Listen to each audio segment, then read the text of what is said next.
Hello and welcome back to my channel. If you are new here, my name is Taylor. I am a first-year law student and a certified personal trainer, taking you all along the law school journey with me and showing you how I live a healthy, balanced, and productive life along the way. If that's the type of thing you want in your subscription box twice a week, you should hit that subscribe button down below. Also hit the bell icon so that you're notified every single time that I post and you don't miss a new video when it comes out. Today's video is going to be on the super fun topic of finances because it's an important thing and it's something that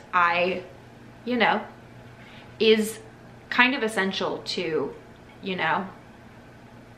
that whole living a healthy, balanced, productive life sort of thing, is having healthy finances and being able to take care of that. And you have enough to worry about in law school, so having a clean budgeting system is one less thing on that plate. This video is going to kind of be two parts. First is going to be kind of just some general tips that I have as far as budgeting, as far as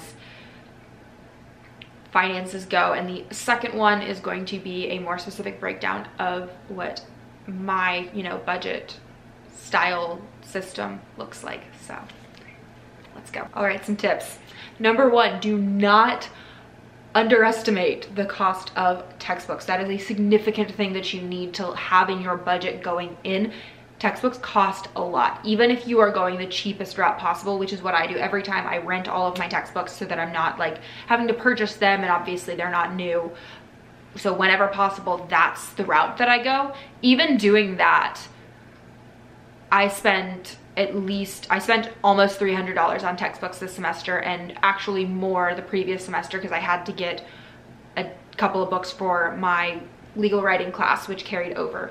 But it's expensive. It is something that you need to just consider in advance and make sure that you are preparing for that particular budget item at the beginning of each semester, because it will hit hard, and it's so much better to be prepared for that and like have that money saved up and have been bracing yourself for that, rather than like panicking and ending up having to like charge it to a card or something.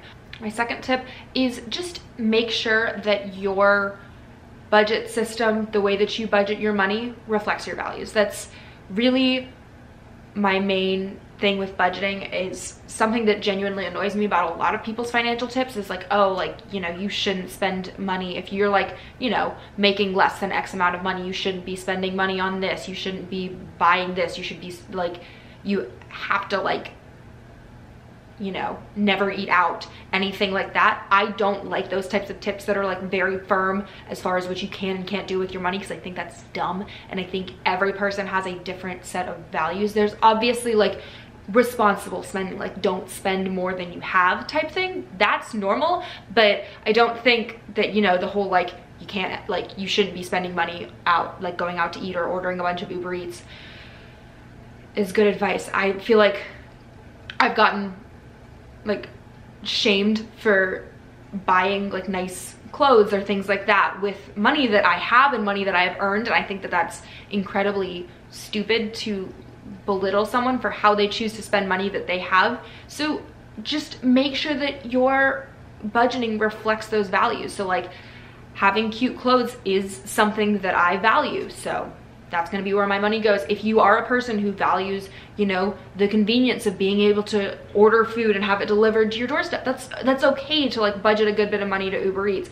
I don't personally put basically any money towards restaurants. I put a very, very small amount of my budget because that's just not something that I've ever really valued, and I would much rather spend my money elsewhere than on food. But you may feel differently. Like, it's not static rules, I think, and that is like the hill I will die on financially related. My third tip is not at all sponsored, but if you are a law student and you have Lexus subscription through your school and you're not using the reward system, do it. It's like the simplest thing, and I love it so much because you basically get points for logging on every day, and you get points for doing their little video assignments that take maybe 5 minutes, and once you get 700 points, you get a $10 gift card. It finances a good bit of Starbucks for me, which is, who doesn't want free coffee? And my fourth and final tip is really aimed at people who are going from working to law school. So if you like had a full-time job and like had that nice little full-time salary, and then you switched over to being in school where you're not getting paid like that or with any regularity, hi, I'm right there with you. It is an adjustment for sure, trying to recalculate your finances. I was fortunate that part of my move was like me going from full-time job in DC to going to school in St. Louis, and St. Louis's cost of living is significantly lower. So while my amount of money that I had to work with dropped, so did the amount that I had to spend. But basically, if you are coming in from a job and you are now all of a sudden finding yourself having to be a bit more stringent with your budget, just sit down and, you know, look at how much you've spent over the past 3 months, let's go with that, and be honest with yourself and figure out, you know, what are the things that I need to keep, what are the things that aren't going anywhere, and what are things that I'm okay with cutting back on. What are the things, like what goes first, prioritize that, and that's kind of how you can slide that budget into a new lifestyle with a little bit less, you know, spending money to go off of, is really work on prioritizing the things that matter the most and figuring out where you can cut off things that maybe were really nice to have when you had a full-time job, but are going to be the first to go and are going to help you be a little bit more fiscally responsible during your law school time. So those were the tips. Now let's move into a bit more personal. We're gonna chat about all the things. I am gonna be like as transparent as I'm comfortable with in this. So basically take everything with the grain of salt of like understanding that this is just my experience. This is where I'm coming from. This is how it works for me. So I'm very fortunate in the sense that I do get money from my school.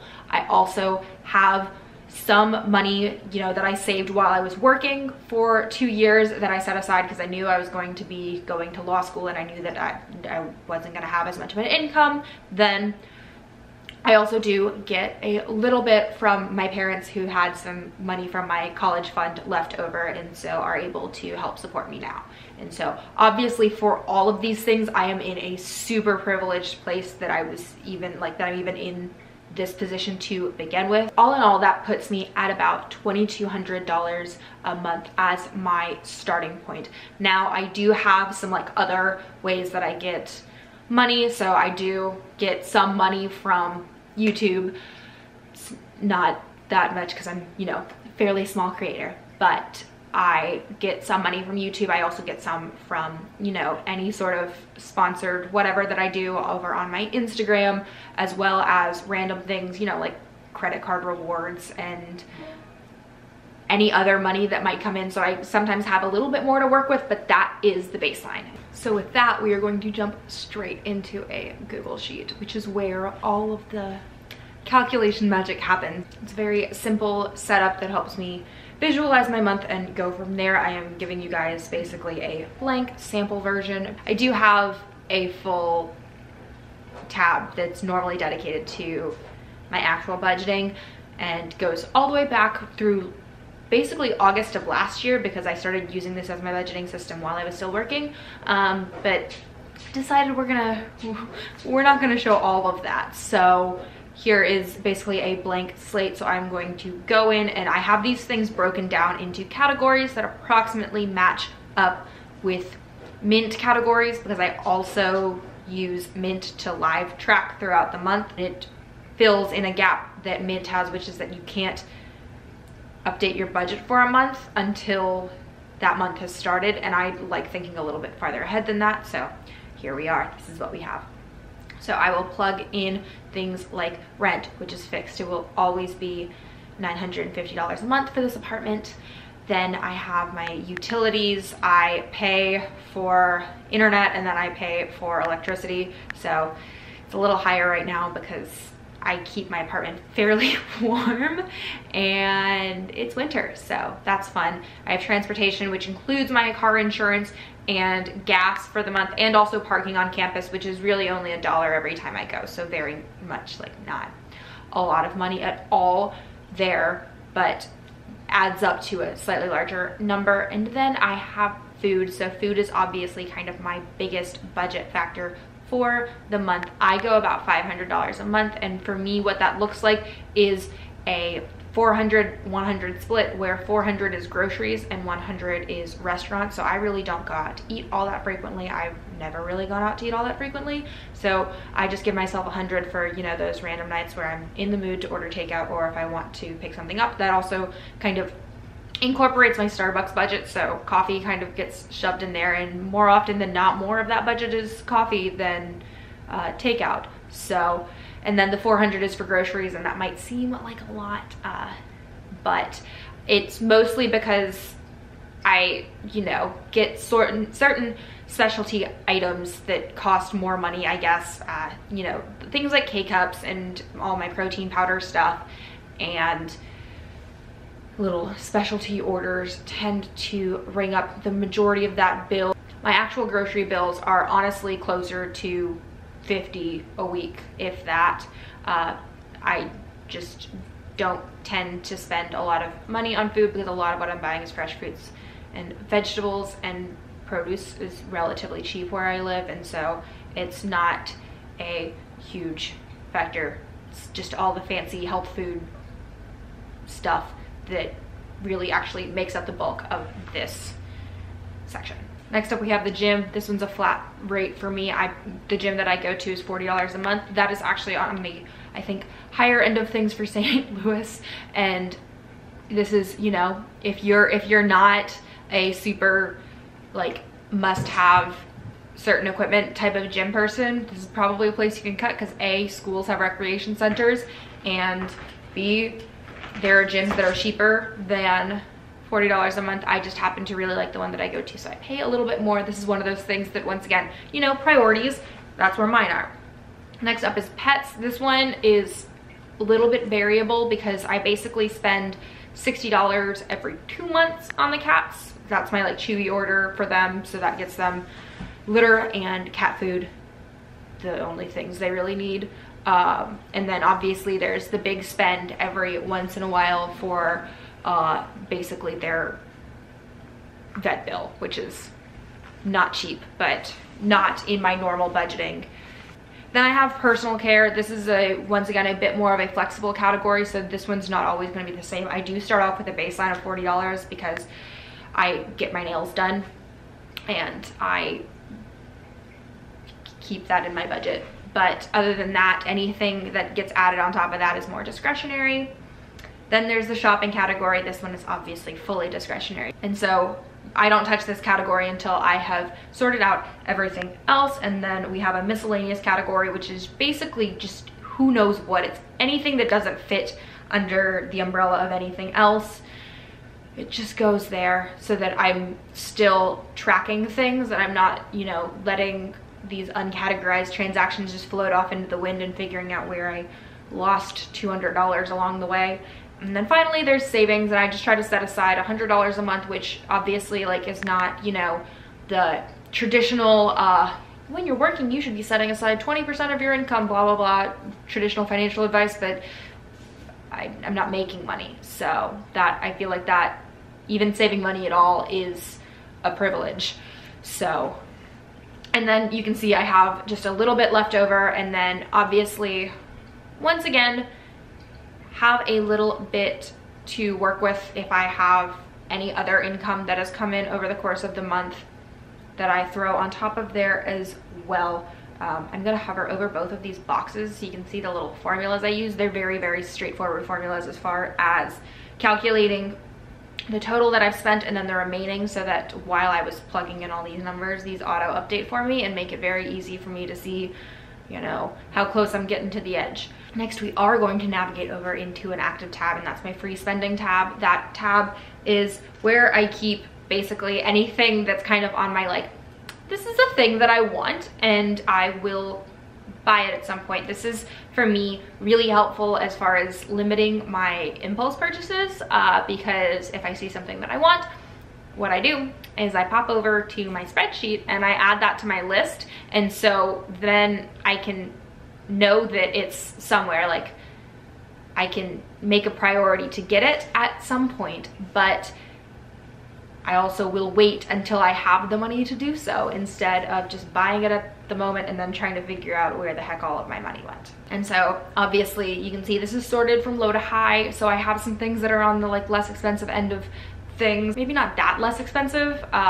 For some reason it seems that I only want pricey things right now, but sometimes I'll have like a collection of like, you know, $20, $30 things in there, but right now it just seems like no. And then at the very bottom is where I have things that I'm like saving for, so you can see that I'm saving for my desktop computer, and I'm also saving for the laser that I've been getting. And then from there, as far as like follow through for the actual month, I use the Mint app, which we are not gonna open because it obviously has a lot of financial information. And so I can show you the Google Doc that's all hypothetical, but we're gonna shy away from like showing you my actual credit card statements. This is transparent, but not that transparent.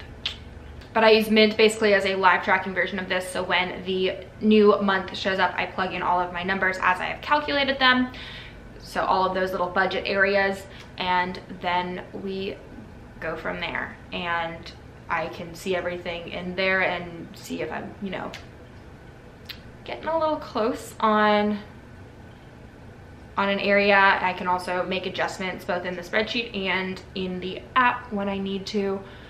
So sometimes things pop up that wasn't expecting, so you know, maybe I'll be like, okay, we're not gonna buy this thing this month because we're doing some other thing. Like I'm buying a flight in not COVID times. I have not bought any flights recently, but theoretically that's kind of how I handle it in the actual month. Is so we're still following that budget scheme, but I'm able to like live track it and watch where things are going. But having all of this set up in advance and thinking about it months in advance so that I'm not just spending money and then trying to figure out where all of it went is so important and very, very valuable for like state of mind. And being a student is hard enough without also trying to keep track of where your money is going if you're not making conscious efforts to like be prepared and think about it in advance. And so, okay, that is the end of this video. I hope that in some way you found it informative and helpful as far as finances and budgeting, especially if you are a student or in law school or looking to come to law school and trying to figure out what to expect from the whole process. I'm not an expert on finances, and I'm sure there are 1,000 people out there who can give you very solid advice based on your specific